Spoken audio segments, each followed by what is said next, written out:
What's up today, you guys? You guys are here with the bear, WallyAliBear. Show some care for the bear by liking this video, and you can follow me on Facebook, YouTube, Twitter, and Google+. If you subscribe, you become a fellow bear. If you guys really want to, I mean, you guys don't really have to. You don't have to show some care for the bear. Anyways, last time you guys checked, we were going to head to the Forest of Myth, so I'm going to go ahead and get on that right now. Not like on the Forest of Myth, because I'm not really good at climbing, and that probably requires me to climb trees, but I'm going to stop talking. Not really. Wave hi to Yona. Hi, Yona. I wish I could meet the Kanye lady Dad told me about. I bet she's really, really nice. You silly girl. Alright, so it looks like we're out in the open. That's pretty interesting. Let's ride this boar. Press B to mount if you guys really want to. You don't have to. I don't remember how to ride him. Never mind. I remember. Is that a sheep? Die. I'm running him over like a car. I enjoy this a lot. Alright, so this next part of the game is, it's something. I don't think anyone's gonna watch me do this. I really don't. Oh, ow. That was pretty good though, you guys. I'm awesome at drifting boars. You guys jealous? Because I know I am.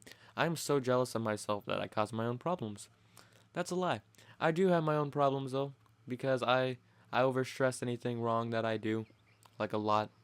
And I have a very strong point on what's wrong to me, and yeah, I'm losing my sanity. I'm going crazy, you guys. So enjoy these videos while you can, because it sure is quiet here. I was talking. Such silence bodes ill. There's trouble on the way. I'm sure of it. Thanks. That's what I love about you, Vice. You're such an optimist. Such cheek. Such cheek. Oh gosh. Just for the record, the game actually looks like this right now. Not my capture card. Alright, so is there a save point? There's a save point. This is gonna be like time consuming, so I'm gonna go ahead and save it. This might take a couple attempts. I'm not excited for this at all. Alright, do I talk to you? Beware the words. Words, what do you mean? Contagious words. Those who dream. Those who dream. Wait a moment. There's a strange new sensation in my mind. Wise's voice rose in a quizzical way. It is not quizzical. What's going on here? The villager's body shuddered as it slowly opens his eyes. Perhaps we should start by asking this man, who are you? I'm Hawks, and this is Wise. We heard something happened to this village, so we came to see if we could help. The village stared at Hawks and then Wise. If you can speak to me, I must have caught you in my dream. How's that again?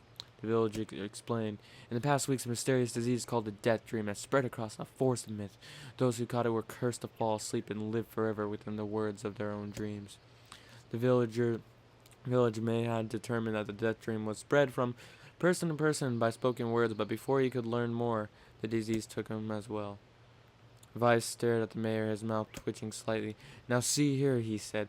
Are you saying that we have been absorbed into your dream? Oh, well, yes, said the mayor. I think you have. Oh, crap, said Hoxton. So that means we're caught in death dream? Before the mayor could confirm Hoxton's suspicion, Vice exploded with rage. Ridiculous, preposterous, completely unfathomable on every conceivable level. I don't even recall falling asleep. The mayor attempted to take Vice's complaints in stride. That's just how the death dream works, he said, brushing aside the book's remarks. My remarks shall not be brushed aside, fool, and it would behoove you to remember this, that the world allows me to view all of its narration. Whoops. The mayor twisted his mouth into an embarrassing grimace and quickly changed the subject to who Hoxton had seen and what they had discussed since coming to the village. Sometimes there must have caused you to enter a dream, said the mayor. A certain conversation, a specific word, something. Hoxton and Vice racked their brains but couldn't find no easy solution. There were simply too many words to consider, too many random chatter, too many meaningless conversations. Grimoire Vice does not engage in meaningless conversations. The mere suggestion that Vice chose his words carelessly seemed to sting his pride. It does not seem to sting my pride, you bloated gas bag of a narrator, has demolished it utterly. Irritated Vice looked skyward as if he searched for answers in the heavens. I was doing no such thing, just leave me alone already. The anger created by his harsh words bled over to Hoxton like a contagion. Wait, said Hoxton suddenly. Did someone just say contagion? Yes, I believe so. What of it? Well, the village told us to watch out for contagious words, right? The mayor leaned forward with renewed interest, pushing a startled Vice aside in the process. Well, he must have said something, right? Asked the mayor, something specific combination of words. What was it? It was about dreaming or something that dreams, or oh, what the hell was it? A sheep? Cried Vice suddenly, blurting out the first thing that popped into his head. The others stared at him for a moment before slowly shaking their heads. After a few minutes of thought, Hoxton's face suddenly lit up. I remember he said those who dream. That's what he said, I'm sure of it. At this, the mayor produced a thick sheet of papers from his pockets. He flipped through them a few times before finally nodding his approval at Hoxton. That sounds right, he said as a stray sheet of paper fluttered to the ground. My notes also mentioned something about that. I bet it was the last thing you heard before you fell asleep. The mayor shook his head, his worn pencil stub tracing lines across the lone piece of paper. For the last month, I've done nothing but study the disease we call death dream. Oh gosh, this is so long.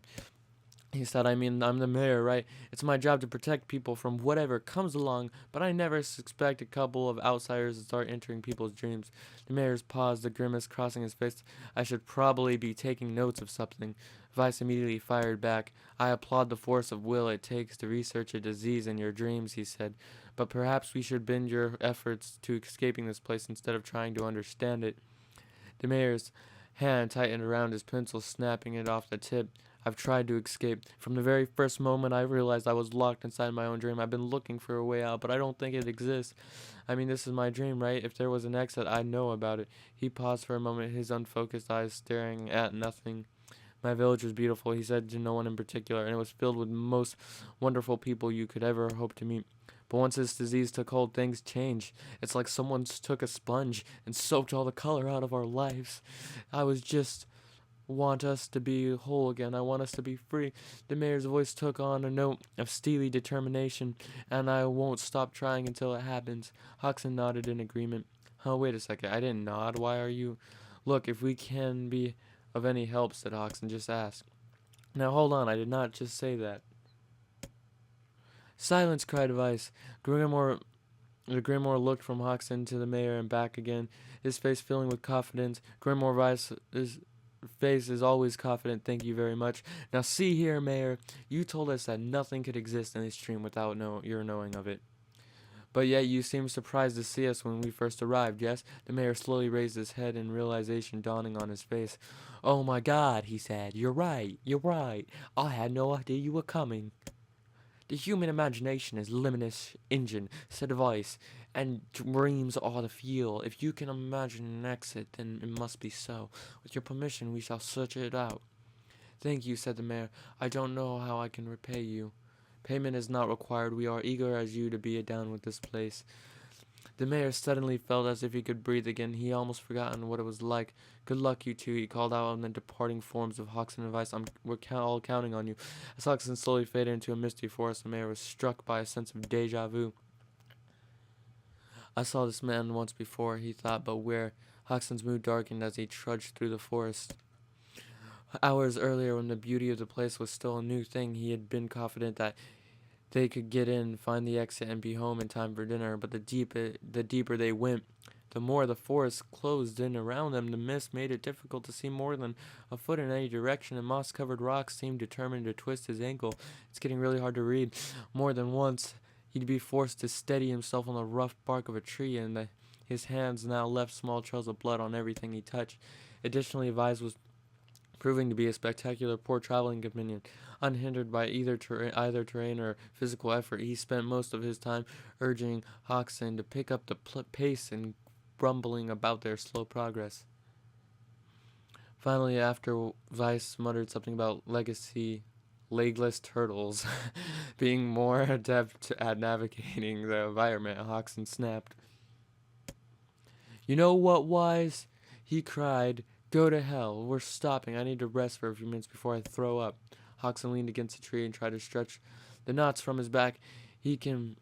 How can this stupid forest be so gosh damn big? He muttered to himself. The moment the words tumbled from his mouth in a cacophony, I don't know how to say it, of insects. I've never pronounced that word, of insects spring to life. As infuriated by his lack of respect, every imaginable form of buzz, click, and his roared out with his volume that rattled his teeth. Hoxton slapped his hands over his ears and screamed to be heard. Vice, what the hell is going on? Hoxton could see Vice's mouth moving, but he might as well have shouted in a tornado. Alright, you guys have been here with the bear. It's been 10 minutes. Can you guys believe that? Show some care for the bear by liking this video. You can follow me on Facebook, YouTube, Twitter, and Google+. Make sure you don't read anything for the next 2 weeks because I will get you guys covered. I will catch all you lovely little bears later.